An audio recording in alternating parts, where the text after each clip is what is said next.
ನಮಸ್ತೆ ಮಾತೃಭೂಮಿ. ಪ್ರೀತಿಯ ವೀಕ್ಷಕರಿಗೆ ಆಯುರ್ ಪಾಂಚಜನ್ಯದ ಮತ್ತೊಂದು ಕುತೂಹಲಕಾರಿ ಸಂಚಿಕೆಗೆ ಸ್ವಾಗತ. ವಿವಿಧ ಸಂಸ್ಕೃತಿ ಆಚರಣೆಗಳ ತಾಣ ನಮ್ಮ ಭರತಖಂಡ. ಐತಿಹಾಸಿಕ ಹಬ್ಬಗಳನ್ನು ಅಚ್ಚುಕಟ್ಟಾಗಿ ಇಂದಿಗೂ ಜೀವಂತ ಇರಿಸಿ ನಮ್ಮ ಸಂಸ್ಕೃತಿಯನ್ನ ವೈಭವಿಸೋದು ಭಾರತದಂತ ದೇಶ ಬಿಟ್ಟರೆ ಬೇರಾವುದರಿಂದಲೂ ಬಹುಶಃ ಸಾಧ್ಯವಿಲ್ಲವಿರಬೇಕು. ಇಂತಹ ಪ್ರಮುಖ ಆಚರಣೆಗಳಲ್ಲೊಂದು ಶ್ರೀ ಶಬರಿಮಲೆ ಅಯ್ಯಪ್ಪ ಸ್ವಾಮಿಯವರ ಮಂಡಲ ವ್ರತಾಚರಣೆ. ಸಾವಿರಾರು ವರ್ಷಗಳಿಂದ ಕೊಂಚವೂ ಕಡಿಮೆಯಾಗದೆ ಪ್ರತಿದಿನವೂ ಸಾಗರಕ್ಕೆ ಸೇರುವ ಅನಿಯಮಿತ ನೀರಿನಂತೆ ಲೆಕ್ಕವಿಲ್ಲದಷ್ಟು ಅಪಾರ ಭಕ್ತಗಣ ನಮ್ಮ ಅಯ್ಯಪ್ಪ ಸ್ವಾಮಿಯದ್ದು. ಅಯ್ಯಪ್ಪ ಸ್ವಾಮಿಗೂ ಆಯುರ್ವೇದಕ್ಕೂ ಇದೇ ನಂಟು. ಹೌದು, ಆಯುರ್ವೇದದ ಅನುಸಾರವೇ ನಡೆಯುತ್ತೆ ಮಾಲಾಧಾರಿಗಳ ದಿನಚರಿ.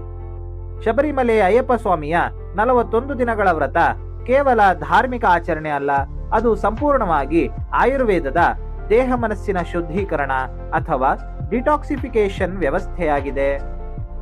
ಶಬರಿಮಲೆಗೆ ಹೋಗುವ ಮುನ್ನ ಆಚರಿಸುವ 41 ದಿನಗಳ ಶಿಸ್ತು ಜೀವನವೇ ಮಂಡಲ ವ್ರತ. 41 ದಿನಗಳ ವ್ರತ ಅಂದರೆ ಆಯುರ್ವೇದ ಡಿಟಾಕ್ಸ್ ಥೆರಪಿ ಎನ್ನಬಹುದು. ಮಂಡಲ ವೃತಾಚರಣೆ ದೈವಿಕತೆ ಮತ್ತು ಆರೋಗ್ಯ ಎಂಬ ಎರಡು ಮಾನವನ ಜೀವನದ ಅವಿಭಾಜ್ಯ ಅಂಗಗಳ ಸಮ್ಮಿಲನವಾಗಿದೆ. ಆಯುರ್ವೇದದಲ್ಲಿ ರೋಗಗಳ ಮೂಲ ಕಾರಣವನ್ನು ಆಮ ಅಂದರೆ ವಿಷ ಪದಾರ್ಥಗಳ ಸಂಗ್ರಹ ಎಂದು ಹೇಳಲಾಗಿದೆ. ಈ ವ್ರತದ ಎಲ್ಲಾ ನಿಯಮಗಳು ದೇಹದ ಆಮ ನಿವಾರಣೆಗೆ ವಿನ್ಯಾಸಗೊಂಡಂತಿವೆ. ಬ್ರಹ್ಮಚರ್ಯ, ಓಜಸ್ಸಿನ ಸಂರಕ್ಷಣೆಯೇ ಇದರ ಮೂಲ ಮಂತ್ರ. ಈ ವ್ರತದಲ್ಲಿ ಲೈಂಗಿಕ ಸಂಯಮ ದೇಹದಲ್ಲಿನ ಓಜಸ್ಸು ಅಂದರೆ ರೋಗ ನಿರೋಧಕ ಶಕ್ತಿಯನ್ನು ಹೆಚ್ಚಿಸುತ್ತದೆ. ಸಾತ್ವಿಕ ಆಹಾರ ಅಗ್ನಿ ಶುದ್ಧೀಕರಣ ಮಾಡುತ್ತದೆ. ವ್ರತದ ಸಮಯದಲ್ಲಿ ವ್ರತ ಆಹಾರ, ಫಲ, ಸಸ್ಯಾಹಾರ, ಉಪ್ಪು ಮಸಾಲೆ ಕಡಿಮೆ, ಪಿತ್ತ ಸಮತೋಲನ, ತುಪ್ಪ, ಹಾಲು, ಅವಲಕ್ಕಿ, ಇಡ್ಲಿ, ಅಪ್ಪಂ ಇವೆಲ್ಲವೂ ಜೀರ್ಣಾಗ್ನಿ ಬಲಪಡಿಕೆಗೆ ಸಹಕಾರಿ. ಮದ್ಯ, ಮಾಂಸ, ತಾಮಸಿಕ ಆಹಾರ ತ್ಯಾಗ ತ್ರಿದೋಷ ಸಮ್ಯಕ್ ಸ್ಥಿತಿಗೆ ದಾರಿ ಮಾಡಿಕೊಡುತ್ತದೆ. ಇನ್ನು ಭಕ್ತಿಗೀತೆ, ಧ್ಯಾನ, ಜಪ, ಪ್ರತಿದಿನವೂ ಮಂತ್ರಗಳನ್ನು ಹೇಳುತ್ತಾ ದೇವರನ್ನು ನೆನೆಯುವುದು ನಮ್ಮಲ್ಲಿನ ಕೆಟ್ಟ ಆಲೋಚನೆಗಳನ್ನು ತೊಲಗಿಸಿ ಮಾನಸಿಕ ಡಿಟಾಕ್ಸ್ನೊಂದಿಗೆ ಬದುಕಿಗೆ ಹೊಸ ಅಧ್ಯಾಯವನ್ನು ಕೊಡುವಷ್ಟು ಮನಸ್ಸನ್ನು ಸದೃಢಗೊಳಿಸುತ್ತದೆ. ಇದು ಇವತ್ತಿನ ನ್ಯೂರೋ ಡಿಟಾಕ್ಸ್, ಸ್ಟ್ರೆಸ್ ಡಿಟಾಕ್ಸ್ ಥೆರಪಿಗೆ ಸಮಾನ. ಕಾಲ್ನಡಿಗೆ ಯಾತ್ರೆ ಸ್ರೋತೋಶುದ್ಧಿಗೆ ಅಕ್ಷಯ ಪಾತ್ರೆ.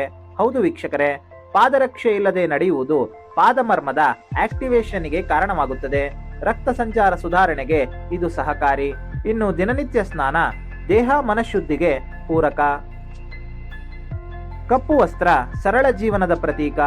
ತುಂಬಾ ಚಳಿಯಿಂದ ಕೂಡಿರುವ ದಿನಗಳಲ್ಲಿ ಮಾಲೆ ಹಾಕುವುದರಿಂದ ಕಪ್ಪು ವಸ್ತ್ರ ಬೇಗನೆ ಹೀಟ್ ಅಬ್ಸಾರ್ಪ್ಷನ್ ಮಾಡುತ್ತದೆ. ಆದ್ದರಿಂದ ಕಪ್ಪು ಬಟ್ಟೆಯನ್ನೇ ಹಾಕುವುದು ವೈಜ್ಞಾನಿಕವಾಗಿ ಸೂಕ್ತ ವಿಷಯ. ನೆಲದ ಮೇಲೆ ನಿದ್ರೆಯನ್ನು ಲಘು ಶಯನ ಎಂದು ಪರಿಗಣಿಸಿದ್ದು ಇದು ತ್ರಿದೋಷಗಳನ್ನು ಸಮತೋಲನದಲ್ಲಿ ಇರಿಸಲು ಸಹಾಯಕ. 41 ದಿನಗಳ ತಪಸ್ಸಿನಂತ ವ್ರತಾಚರಣೆಯ ನಂತರ ಪಾದಯಾತ್ರೆ. ಇದು ಸ್ವೇದನ ಅರ್ಥಾತ್ ಸ್ವೆಟ್ಟಿಂಗ್ ಅಂದರೆ ಸ್ವಾಭಾವಿಕವಾಗಿ ಬೆವರುವುದರ ಮೂಲಕ ವಿಷದ್ರವ್ಯ ಹೊರಹಾಕುವಿಕೆಗೆ, ಪ್ರಾಣವಹ ಸ್ರೋತ ಶುದ್ಧಿಗೆ ಇದು ಸಹಕಾರಿಯಾಗಲಿದೆ. ಪ್ರಾಣವಹ ಸ್ರೋತೋಶುದ್ಧಿ ಹೃದಯ ಮತ್ತು ಶ್ವಾಸಕೋಶದ ಆರೋಗ್ಯವನ್ನು ಕಾಪಾಡಿಕೊಳ್ಳುತ್ತದೆ. ವ್ರತದಲ್ಲೂ ಬಳಸಲಾಗುತ್ತೆ ಅನೇಕ ಔಷಧಿಗಳು. ಹೌದು ವೀಕ್ಷಕರೇ, ವ್ರತದಲ್ಲಿರುವ ಪ್ರತಿಯೊಬ್ಬ ಮಾಲಾಧಾರಿಯು ತುಳಸಿ, ಶುಂಠಿ, ಮೆಣಸು, ಜೀರಿಗೆ ನೀರು, ಅರಿಶಿಣ ಹೀಗೆ ಅನೇಕ ಔಷಧಿ ದ್ರವ್ಯಗಳ ಸೇವನೆಯಿಂದ ದೇಹದ ರೋಗ ನಿರೋಧಕ ಶಕ್ತಿ ಹೆಚ್ಚಾಗಿ ದೇಹವು ಎಲ್ಲ ಸೂಕ್ಷ್ಮ ಜೀವಿಗಳ ವಿರುದ್ಧ ಹೋರಾಡಲು ಸಜ್ಜುಗೊಳ್ಳುತ್ತದೆ. 41 ದಿನಗಳೇ ಏಕೆ ಬೇಕು? 41 ದಿನಗಳ ವ್ರತಾಚರಣೆಗೆ ಉತ್ತರ ಆಯುರ್ವೇದದಲ್ಲಿದೆ. ಮನುಷ್ಯನ ದೇಹವು ಸಪ್ತ ಧಾತುಗಳಿಂದ ಮಾಡಲ್ಪಟ್ಟಿರುತ್ತದೆ. ಅವುಗಳು ರಸರಕ್ತ, ಮಾಂಸಮೇದಾಸ್ತಿ, ಮಜ್ಜ, ಶುಕ್ರ. ಈ ದೇಹದ ಧಾತು ಪರಿವರ್ತನೆಗೆ ಕನಿಷ್ಠ 40 ದಿನಗಳು ಬೇಕು. ಅದೇ ಕಾರಣಕ್ಕೆ 41 ದಿನಗಳ ವ್ರತವನ್ನು ಮಾಡಲೇಬೇಕಾಗುತ್ತದೆ. ದೇಹದ ಸಂಪೂರ್ಣ ಅಂದರೆ ರಸದಿಂದ ಶುಕ್ರ ಧಾತುವಿನವರೆಗೆ ಶುದ್ಧೀಕರಣವೇ ಇದರ ಮೂಲ ಉದ್ದೇಶ. ಇರುಮುಡಿಗೂ ಇದೆ ವೈಜ್ಞಾನಿಕ ಹಿನ್ನೆಲೆ. ಶಬರಿಮಲೆಗೆ ಹೊರಡುವ ಮಾಲಾಧಾರಿಗಳು ಇರುಮುಡಿಯನ್ನು ಹೊತ್ತು ಸಾಗುತ್ತಾರಲ್ಲ, ಆಗ ಹಲವು ಗಂಟೆಗಳ ನಡಿಗೆ ಇರುವುದರಿಂದ ಸ್ಪೈನಲ್ ಕಾರ್ಡ್ಗೆ ತೊಂದರೆಯಾಗಬಾರದೆಂದು ಇರುಮುಡಿ ತಲೆಯ ಮೇಲೆ ಹೊತ್ತಾಗ ಬೆನ್ನೆಲುಬು ನೇರವಾಗಿ ನಿಲ್ಲುತ್ತದೆ. ಇದು ಪಾಸ್ಚರಲ್ ಕರೆಕ್ಷನ್ ಥೆರಪಿಯಾಗಿದೆ.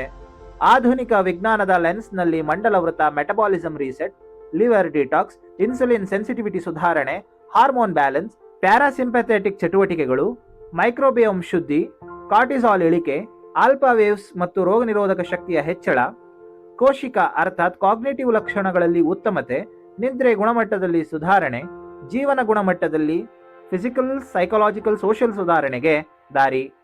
ಇನ್ನು ಸ್ವಾಮಿ ಎನ್ನುವ ಪರಂಪರೆಯಲ್ಲಿ ಅಡಗಿದೆ ಸಮಾನತೆಯ ತತ್ವ. ಮಾಲೆ ಹಾಕಿದ ಎಲ್ಲರೂ ಒಬ್ಬರನ್ನೊಬ್ಬರು ಸ್ವಾಮಿ ಎಂದು ಕರೆಯುತ್ತಾರೆ. ಇದು ಶ್ರೀಮಂತ ಬಡವ ಎಂಬ ಭೇದವಿಲ್ಲದೆ ಅದ್ವೈತ ಅರ್ಥಾತ್ ಸಮಾನತೆ ತತ್ವದ ಪ್ರಾಚೀನ ಸಾಮಾಜಿಕ ಪ್ರಯೋಗ ಎಂಬುದು ಇಲ್ಲಿ ಗಮನಿಸಬೇಕಾದ ವಿಷಯ. ವೈಜ್ಞಾನಿಕ ಅಂಶಗಳು ಏನೇ ಇದ್ದರೂ ಈ ವ್ರತಾಚರಣೆ ಸ್ವಾಮಿಯೇ ಶರಣಮಯ್ಯಪ್ಪ ಎಂದು ಹೊರಡುವ ಕೋಟ್ಯಾಂತರ ಭಕ್ತರ ಭಕ್ತಿ, ಶ್ರದ್ಧೆ ಮತ್ತು ಅಸ್ಮಿತೆ. ಇದು ಭಾರತವು ಜಗತ್ತಿಗೆ ಕೊಟ್ಟ ಅತ್ಯಂತ ಅದ್ಭುತ ಮಾನಸ ಶರೀರ ಆತ್ಮಿಕ ಪುನರುಜ್ಜೀವನ ತಂತ್ರ. ಶ್ರದ್ಧೆಯಿಂದ ಅಯ್ಯಪ್ಪ ಸ್ವಾಮಿಯವರನ್ನು ನೆನೆದು ಹಾಕಿದ ಮಾಲೆ ಪ್ರತಿಯೊಬ್ಬ ವ್ಯಕ್ತಿಗೂ ಪುನರುಜ್ಜೀವನದಂತೆ ಸಹಾಯ ಮಾಡುವುದು ನಿಜಕ್ಕೂ ವೈಜ್ಞಾನಿಕ ಅಚ್ಚರಿ. ಇದಾಗಿತ್ತು ಮಿತ್ರರೇ 41 ದಿನಗಳ ಅಯ್ಯಪ್ಪ ಸ್ವಾಮಿಯವರ ಮಂಡಲ ವ್ರತಾಚರಣೆಯ ಕುರಿತಾದ ಸಂಕ್ಷಿಪ್ತ ಮಾಹಿತಿ. ಮುಂದಿನ ಸಂಚಿಕೆಯಲ್ಲಿ ಆಯುರ್ವೇದದ ಮತ್ತಷ್ಟು ಆಸಕ್ತಿಕರ ಸಂಗತಿಗಳನ್ನ ನಿಮ್ಮ ಮುಂದೆ ಪ್ರಸ್ತುತಪಡಿಸಲಿದ್ದೇವೆ. ಅಲ್ಲಿವರೆಗೆ ಧನ್ಯವಾದ. ಜೈ ಹಿಂದ್, ಜೈ ಆಯುರ್ವೇದ, ಜೈ ಕರ್ನಾಟಕ ಮಾತೆ.